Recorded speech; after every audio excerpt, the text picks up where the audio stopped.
Et qui depuis a bien failli disparaître. Son nom, la poule de Gournay, une race rare, rustique et également très fine, très délicate, à tel point qu'elle séduit les grands restaurants. Evelyne Goldman, Manon Descoubès. Crête dégagée derrière la nuque, pattes marbrées, plumage serré, noir caillouté de blanc. La poule de Gournay, une espèce rare que depuis moins d'1 an, Samuel Thévenet, ancien ambulancier, élève en plein air. J'ai choisi ces poules-là pour participer à sa sauvegarde. C'est une race qui a failli disparaître. C'est une race rustique. Alors c'est résistant au froid, résistant à l'humidité. Comme c'est une race normande, elle est habituée à notre climat. Donc le froid, la pluie, ça la dérange pas. Sa résistance, elle la tient d'ancêtres scandinaves.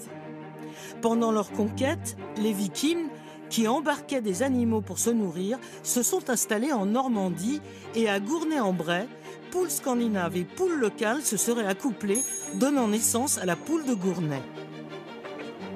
Regardez, c'est pas joli ça. C'est vrai?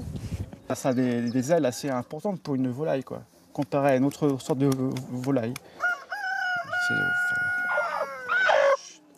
C'est son grand-père, fermier, qui lui a transmis le virus. Depuis mon jeune âge, j'étais en vacances chez mes grands-parents à la ferme, donc j'ai grandi un peu au milieu des poules et c'est resté. Samuel Thévenet a dû s'adapter aux besoins de liberté de ses poulets, en mettant à leur disposition 6 parcs de 1500 mètres carrés chacun. Ils ont besoin de 5 mois pour atteindre la taille adulte, soit 1 mois de plus que les races classiques. Ils sont donc peu rentables. L'éleveur n'en vit pas encore et vend exclusivement dans le département.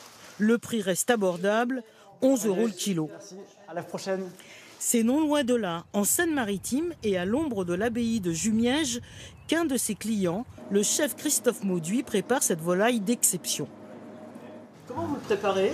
Alors la volaille de Gournay, aujourd'hui, on va la faire en ballotine farcie. Donc avec une farce assez simple, avec des shiitake, des champignons de Paris, oignons. Pour faire une ballotine, l'essentiel est de bien retirer la peau du poulet. C'est elle qui servira d'enveloppe à la farce. L'opération est délicate. Il faut aussi extraire les filets du poulet. On voit bien la couleur qui est un peu plus rouge qu'un poulet traditionnel. Les cuisses bien rouges et les blancs un peu rosés. Une fois cuite, la ballotine permet de servir beaucoup de couverts. Un plat économique que sont venus déguster une centaine de personnes dans le restaurant de Christophe Mauduit.